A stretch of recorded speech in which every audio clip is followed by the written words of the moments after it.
personality test you can take called Hexaco. It's the most scientific one. And it puts you in 25, there's 25 traits in human personality. This is the most updated scientific test.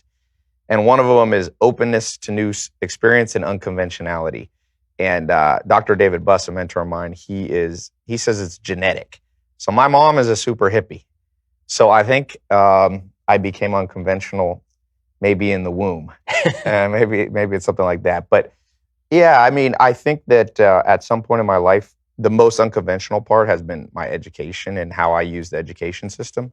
So I went through the regular kind of education system, but then I was 18, graduated high school, was going to go to college, and a guy called me up, a guy named Joel Salatin, and said, do you want me to mentor you? I'm doing a 6-month apprenticeship. He had a farm in Virginia. It's like completely different because I was born in LA.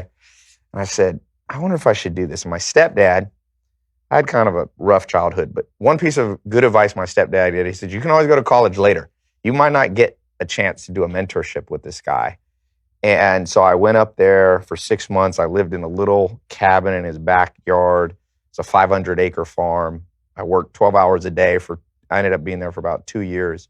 And it changed my life because instead of being in a system where I had lectures and professors talking to me and you're partying and all that, I was 16 hours a day with somebody 20 years ahead of me.